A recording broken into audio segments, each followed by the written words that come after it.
মুসলমানেরা, বাংলাদেশি ভাইয়েরা, তোমরা দরকার ঘাস খেয়ে হলেও সীমান্ত রক্ষার জন্য অস্ত্র বানাও। সেই খোদা আমাদের শহীদ উসমান হাদি ভাই এইখানে হলো আমাদের পাশে ঘুমিয়ে রয়েছেন।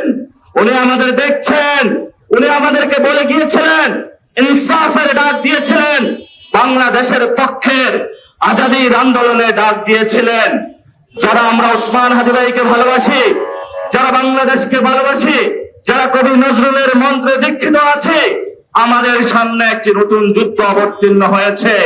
সেই যুদ্ধের মধ্যে চলে এসেছে গেরুয়া রক্ষী বাহিনী, যারা আমাদের সীমান্তে শুধু 2000 থেকে 2026 সাল পর্যন্ত 2025 জন মানুষ বাংলাদেশি নাগরিককে তারা হত্যা করেছে। প্রত্যেকবারই যখন বাংলাদেশ নাগরিককে তারা হত্যা করেছে, তারা বাংলাদেশে 2025 বার বাংলাদেশের সীমান্ত এবং বাংলাদেশের মানচিত্রের উপরে হলো যুদ্ধ ঘোষণা করেছে। আমাদের যিনি বর্তমান সরকার, ওনারা বলেছিল সবার আগে বাংলাদেশ, সবার আগে বাংলাদেশ আপনি মুখে বলেন, আর সীমান্তে যখন মানুষ মরে তখন আপনার বক্তব্য এবং কাজ হলো সাংঘর্ষিক। এই জন্য বক্তব্য এবং কাজ যখন সাংঘর্ষিক হয় তাদেরকে বলা হয় মুনাফিক। অর্থাৎ আপনি বললেন যে আপনি বাংলাদেশের সংস্কার বাস্তবায়ন করবেন, হ্যাঁ ভোটে ভোট দেওয়ার জন্য জনগণ হ্যাঁ ভোটে ভোট দিয়েছে, এবং বাংলাদেশে কোন সংস্কার আপনি বাস্তবায়ন করছেন না। আমরা যখন এগুলা দেখি তখন আমরা তাদেরকে বলি ভুয়া জাতীয়তাবাদী, ভণ্ড জাতীয়তাবাদী, প্রতারণার জাতীয়তাবাদী। যদি জাতীয়তাবাদী হতে হয় তাহলে প্রথমে আপনাদেরকে বাংলাদেশের মানুষের পক্ষে দাঁড়িয়ে সীমান্তের মানুষদেরকে আপনাদেরকে রক্ষা করতে হবে।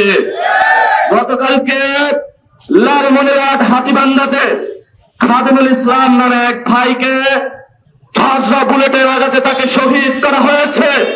সেখানে বিএসএফ বক্তব্য দিয়েছে, তাদের তাল মিলিয়ে বাংলাদেশের যে বাহিনী রয়েছে সীমান্তবর্তী, তারাও বলেছে সে নাকি গরু চোরাচালান করতে গিয়েছে। বাংলাদেশের কোন মানুষ গরু চোরাচালান করতে পারে না, পারে না, পারে না। গরু চোরাচালান করে ইন্ডিয়ান বাহিনী, গরু চোরাচালান করে সেই গেরুয়া বাহিনী। খাদেমুল ইসলাম ভাই গতকালকে উনি সীমান্তবর্তী ওনার সংসারের একটু উনি ধান উৎপাদন করে, ওনার ঘরে চাল আছে। সন্তান তাকে জিজ্ঞাসা করেছে, বাবা আমি চালটা কি দিয়ে খাবো? উনি একজন বাবা হয়ে পকেটে টাকা নাই, মাস্ক ধরার জন্য সীমান্তে গিয়েছিল, তাকে হলো বুলেটের আঘাতে হত্যা করা হয়েছে। অথচ বাংলাদেশ তাকে বয়ান উৎপাদন করছে যে তাকে নাকি গরু চোরাচালান করার জন্য হত্যা করা হয়েছে। 2 দিন আগে আমি কসবা সীমান্তে গিয়েছিলাম, সেখানে হলো স্কুল কলেজ পড়ুয়া একটা ছাত্র, এবং সে 5 ওয়াক্ত নামাজ পড়ত, তার সীমান্ত চোরাচালান এবং চোরা কারবারির সাথে ন্যূনতম কোনো সম্পর্ক ছিল না। তাকে হত্যা করা হয়েছে, এলাকাবাসীর কাছে প্রচার করা হয়েছে সে নাকি চোরা কারবারি। এভাবেই আমাদেরকে হত্যা করার, তারা চোরা কারবারি উপাধি দিয়ে একটি হত্যার বৈধতা তারা উৎপাদন করছে। আপনারা দেখেছেন আলেমদেরকে জঙ্গি তকমা দিয়ে গত 15 বছরে তারা বয়ান উৎপাদন করেছিল, মিডিয়া সন্ত্রাস চালিয়েছিল। আলেমদের একটাই দোষ, বাংলাদেশে আলেমরা হলো ইসলামকে ভালোবাসে, মসজিদে নামাজ পড়তে যায়, তারা ভারতের সাথে কখনো আপোষ করবে না, এটাই তাদের অপরাধ। এটাই যদি তাদের অপরাধ হয়ে থাকে, সার্বভৌমত্ব ইসলাম যদি তাদের অপরাধ হয়ে থাকে, এই অপরাধের কারণে আমরা ফাঁসিতে ঝুলতে প্রস্তুত আছি, কিন্তু আমরা এটার সাথে আপোষ করব না, করব না ইনশাআল্লাহ। আপনারা জানেন বর্তমান যে সরকারে রয়েছে, সীমান্তে যদি কেউ যায় সেখানে যেই বাহিনী হোক না কেন তাকে গ্রেফতার করতে পারবে যদি সে কোনো অপরাধী হয়ে থাকে, কিন্তু তাকে গুলি করতে পারবে না। এটা একটা আন্তর্জাতিক আইন।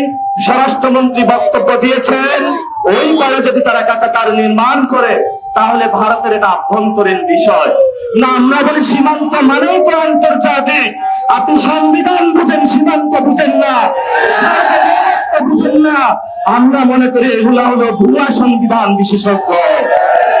এখনো কিনা আমাদেরকে বলে যে আমরা কি সরকার বিরোধী। আর আপনার নামের দল এটা হলো জাতীয়তাবাদী। তাহলে তো যেই জন্য আজকে আমরা আন্দোলনে দাঁড়িয়েছি, সেই আন্দোলনটা তো প্রথমেই আপনার করার কথা ছিল। কারণ জিয়াউর রহমান আন্দোলন করেছিল, বেগম খালেদা জিয়া আন্দোলন করেছিল, উনি বলেছিল সার্বভৌমত্বের সাথে কোনো আপোষ করবে না। ওদের হাতে গোলামীর জিঞ্জির, ওদের হাতে দিল্লির জিঞ্জির, উনি বলেছিল আমাদের হাতে স্বাধীনতার পতাকা। তাহলে আজকে সেই স্বাধীনতার পতাকা কোথায়? সীমান্তে বুলন্ডিত হচ্ছে। আমরা ইনশাআল্লাহ আমাদের আজাদির লড়াই, বাংলাদেশের সার্বভৌমত্বের লড়াই জারি রাখবো। আমরা এখানে স্বল্প মানুষ দাঁড়িয়েছি, আমরা এখানে কেউ আজকে টাকার জন্য আসি নাই, আমরা কোনো পাওয়ারের জন্য আসি নাই, আমরা একমাত্র বাংলাদেশের সার্বভৌমত্ব রক্ষার জন্য এই রোদের মধ্যে দাঁড়িয়ে আছি।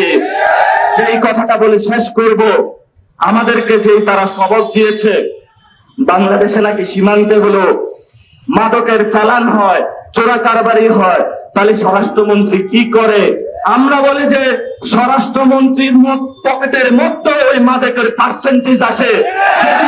পার্সেন্টেজ না আসতো তাহলে স্বরাষ্ট্রমন্ত্রী মাদক কারবারিদের সীমান্তে কেন দমন করে না? সেই প্রশ্ন আমরা রেখে গেলাম। আমরা দেখেছিলাম ইয়াবা ববিকে শেখ হাসিনা চালাইতো, তাহলে সেই ঢাকা শহরে ইয়াবাটা কই থেকে আসে, কোন রুটের মাধ্যমে আসে, সরকার সেটা খুঁজে বের করতে হবে। ঢাকা শহরে ফেন্সিডিলের বোতল কিভাবে আসে, সরকার সেটাকে খুঁজে করতে হবে।